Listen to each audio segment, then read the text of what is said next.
The broad silver assets daily updates में आपका स्वागत है।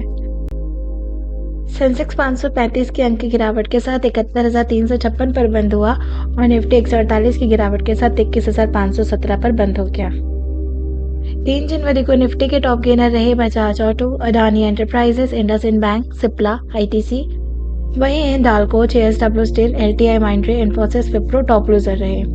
सेंसेक्स के टॉप गेनर रहे इंडसइंड बैंक, आईटीसी, भारतीय एयरटेल, एसबीआई, एक्सिस बैंक। वहीं Hindalco, JSW steel, LTI Mindtree, Infosys, Wipro top loser रहे। इंडिया ने 2 डिकेड्स के रेगुलेशन में चेंजेस के लिए सेट ऑफ कंडीशन प्रपोज किया है, जिससे देश भर में लोकल लेंडर्स और ओवरसीज बैंक के शेयर होल्डर को डिविडेंड पे से पहले पूरा करना होगा।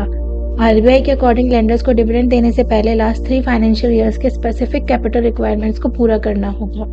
बैंक को अदर कंडीशंस को भी पूरा करना होगा, जिसमें 1 साल के लिए नेट बैड लोन्स को 6% से कम रखना है और डिविडेंड पेमेंट से पहले इम्पेयर्ड एसेट्स के लिए प्रोविजन बनाना है।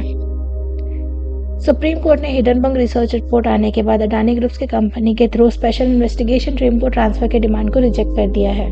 3 जनवरी को सेबी को 24 प्रॉब में से बचे 2 प्रॉब्स को 3 महीने में पूरा करना होगा। अडानी ग्रुप्स के शेयर में 11% का ग्रोथ है और 0.5% डाउन से ट्रेड कर रहा था। स्टेट के फूड कॉर्पोरेशन ऑफ इंडिया अपने शॉर्ट टर्म फंड रिक्वायरमेंट्स के लिए 50,000 करोड़ बोरो कर रही है। एफसीआई ने अपने कैश फ्लो मिसमैच को पूरा करने और फूड ग्रेन्स के परचेजिंग और डिस्ट्रीब्यूशन के लिए 3 महीने का टेन्योर बैंक को बिड्स के लिए इनवाइट किया गया है। State owned bank of Maharashtra ने 3 जनवरी को कस्टमर्स को न्यू ईयर के लिए नया ऑफर लाया है।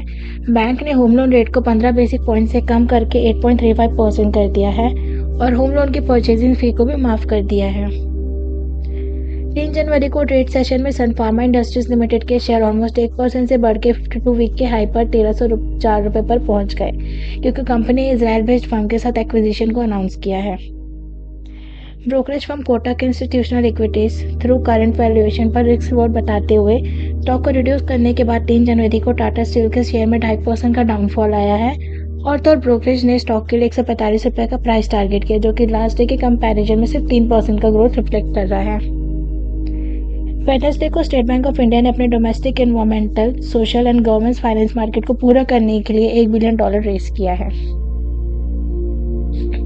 इरकॉन इंटरनेशनल और राइट्स के शेयर में आज 5% से ज्यादा का ग्रोथ आया है। इन कंपनी के मैनेजमेंट में चेंजेस आए हैं, इसी रीजन से इन्वेस्टर इन स्टॉक में इंटरेस्ट दिखा रहे हैं। इरकॉन इंटरनेशनल के शेयर 7.29% के ग्रोथ के साथ 187 पर ट्रेड कर रहा था और वहीं राइट्स के शेयर में इंट्राडे में 5% का ग्रोथ था और 3.52% से बढ़कर 519 पर ट्रेड किया। RailTel corporation of India limited के शेयर 5% का ग्रोथ देखा गया है। ये स्टॉक 2.44% से बढ़कर 362.50 पर ट्रेड किया। वहीं इंट्राडे में स्टॉक ने 374 के 52 वीक को भी टच कर लिया। कंपनी को आरबीआई से 35 करोड़ का ऑर्डर मिला है। इसी के बाद कंपनी के शेयर बूस्ट पे हैं और कंपनी का मार्केट कैपिटल बढ़कर 11,634 करोड़ रुपए हो गए हैं। Thank you. For regular financial updates, please like, share and subscribe to our YouTube channel.